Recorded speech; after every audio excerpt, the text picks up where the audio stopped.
Sega.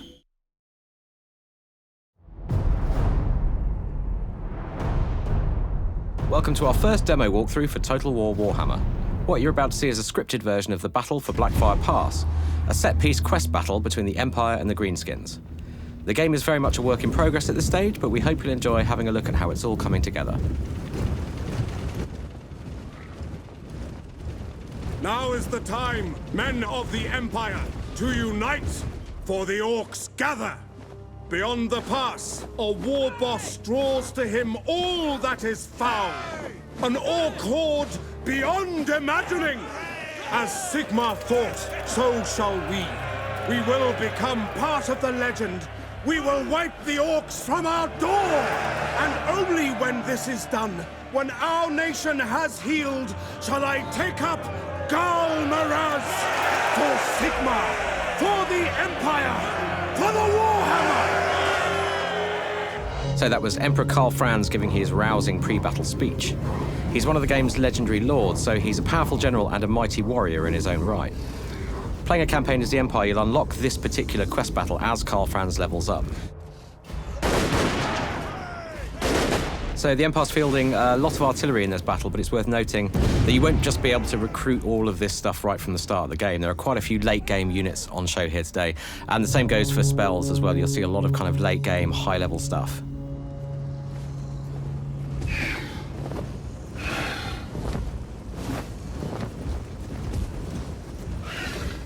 Now, as we approach the Greenskin line, you can see just how different these two races are.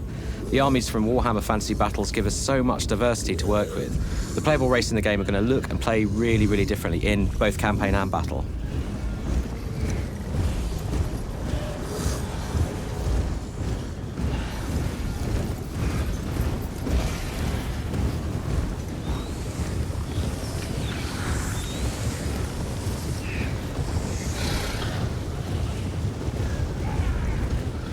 And looking out over Blackfire Pass for a second here, you can just see the kind of fantastical landscapes that we've never been able to do before in a Total War game. And this is just one geographical part of the old world. And this is the Greenskin race leader Grimgor Ironhide. He's accompanied by the Immortals, his hard-as-nails band of Black Orc bodyguards. He's also brought an Orc Shaman into battle with him, so we'll see him throwing some spells around in a bit.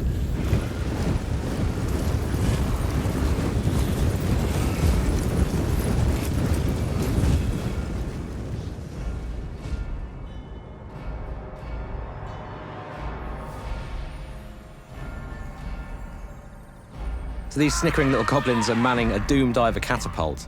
And you can see a goblin fanatic there climbing into the mechanism eagerly with his homemade wings strapped to his arms. And as it fires, you can opt to take first-person control of the Doom Diver and pilot him to his doom.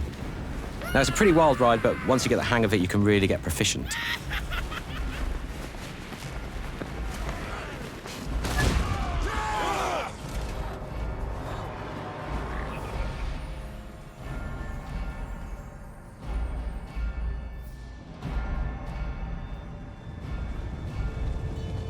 So that's another spellcaster right here. This is a Goblin Shaman. You can see him riding his wolf there. So he casts spells from the Little War magical lore.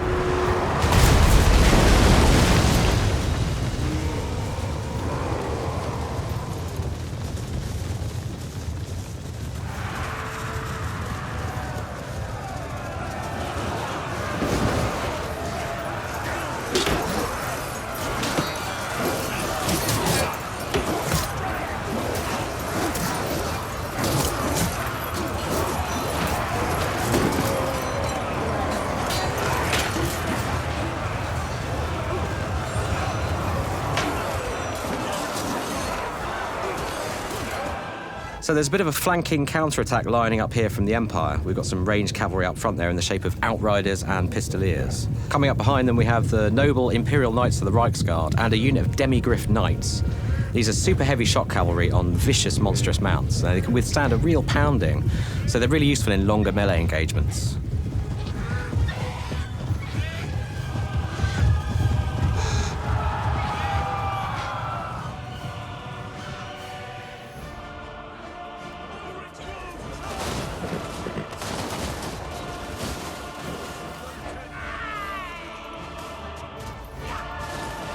So the Goblin Shaman here has just cast a spell called the Curse of the Bad Moon.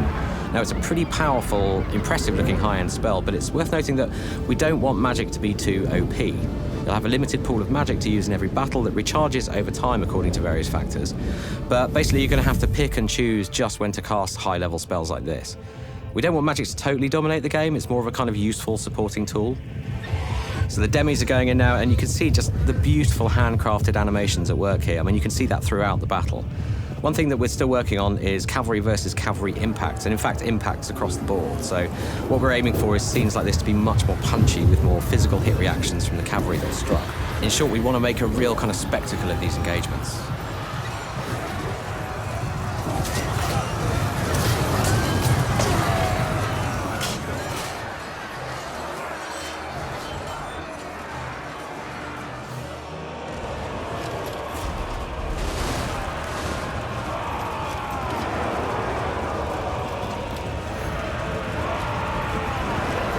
So panning down the line here, you can see just how dynamic our infantry charges have become. You've got units leaping into the fray, defenders physically bracing for impact. You've got AoE attacks going off from large characters. That's Grimgor Ironhide there, getting stuck in with his big magical axe.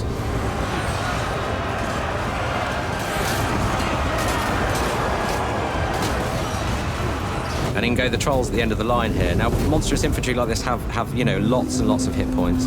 They can mete out a ton of damage with those big attacks as well. And these guys are also, as you can see, partial to puking acid bile all over their enemies.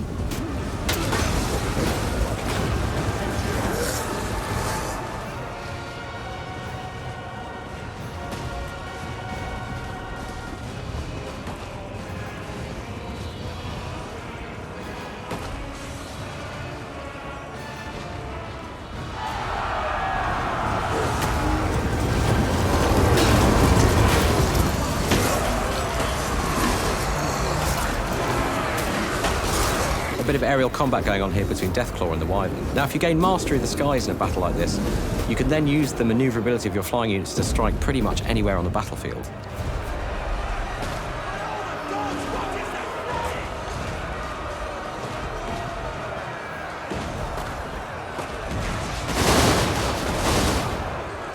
And as the Wyvern comes down here to attack these state troopers, you can see how each of these big monsters has some really spectacular combat animations. And it really brings them to life and gives them tons of character.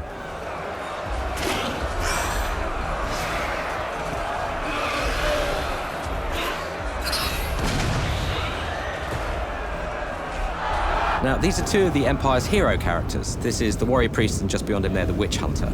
Heroes are essentially agents, so they can roam the campaign map, perform a number of different functions, but they're also powerful solo warriors in their own right, and if you attach them to an army, they can then throw themselves into combat alongside the troops.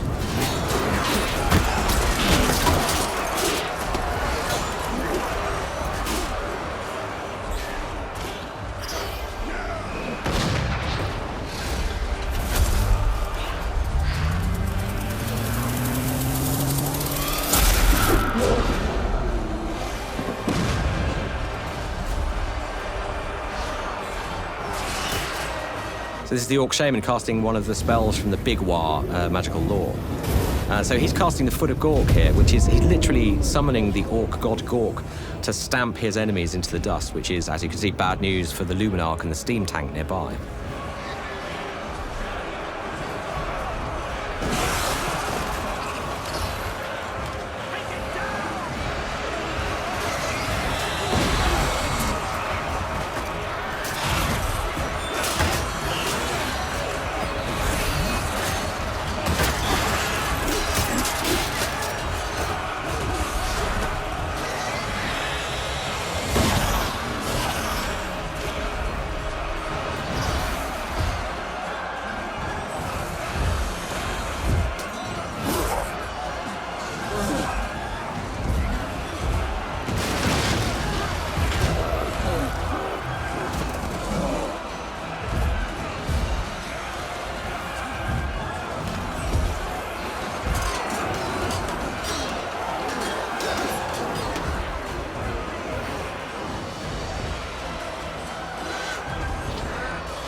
And finally, the Empire's celestial wizard is summoning down the Comet of Cassandora.